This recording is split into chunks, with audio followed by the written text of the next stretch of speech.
C'est l'heure de vous informer, Madame, Monsieur, bonjour et bienvenue dans ce bulletin d'information qui démarre avec cette information.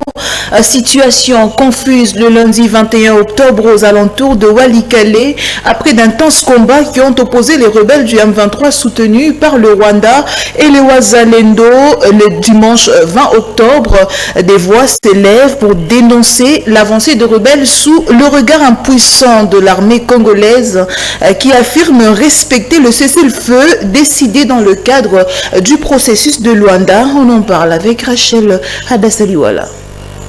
Après que le rebelle du M23 ait pris les contrôles de plusieurs villages, dont Kalembe, une importante agglomération située à plus ou moins 35 km des Pinga, une zone minière des Walikale où les rebelles poursuivent leur avancée. La population dénonce l'inaction des FARDC qui continuent de respecter les cessez-le-feu.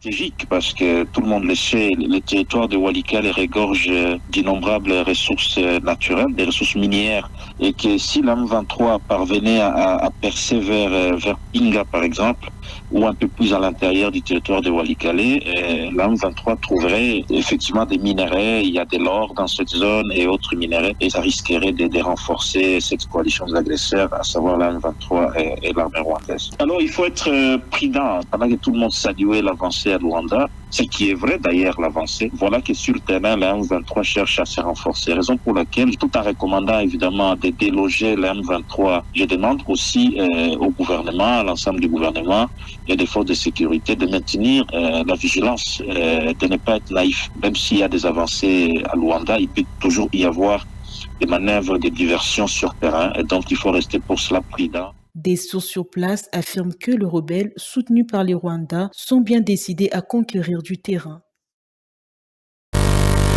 Les conseillers communaux de Kinshasa réclament le paiement d'au moins 10 mois d'arriérés de salaire, ce qui a justifié leur présence le lundi 21 octobre devant l'hôtel de ville de Kinshasa pour un sit-in. Ces derniers promettent de ne pas décolérer jusqu'à obtenir gain de cause.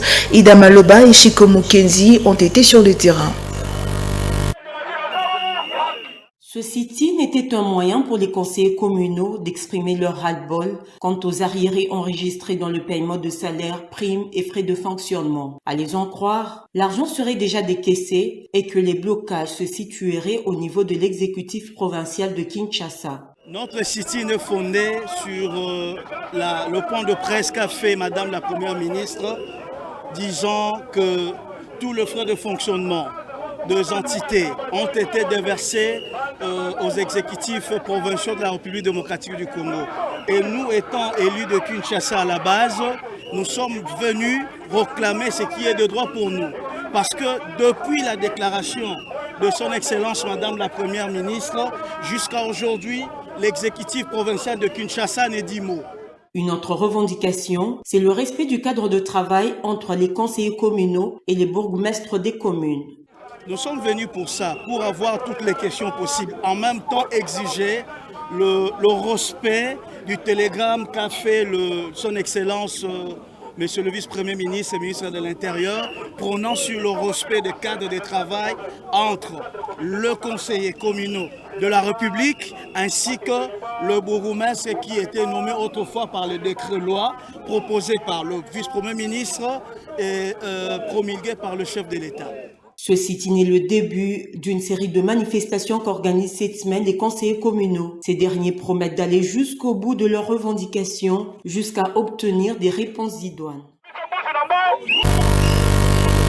Et puis, grève des enseignants, si le CIECO lève la dite grève, point de question à la synergie des syndicats des enseignants de la RDC. Jean Bosco Pouna, son porte-parole, annonce d'ailleurs une marche des enseignants pour le lundi 28 octobre 2024 en vue de pousser l'employeur à rencontrer les desiderata des enseignants, condensés avec Rachel Navitidi. Pour le CIECO, point de besoin de poursuivre avec la grève vu que les échanges avec le président de l'Assemblée nationale sont prometteurs. Honorable président, Vital Kamerhe a compris facilement ce qui se passe à travers le système éducatif congolais. Il prend la question en charge et renvoie à l'ECOFIN, ensemble avec les syndicats, qui va devoir envoyer des délégués pour qu'ils puissent en discuter aux enseignants qui se retrouvent en grève. Aujourd'hui, nous avons une réponse qui nous fait plaisir afin que tous nous puissions regagner l'école. Sur toute l'étendue de la République, nous acceptons de poser nos armes puisque la réponse qui est arrivée est une réponse que nous considérons être fidèle.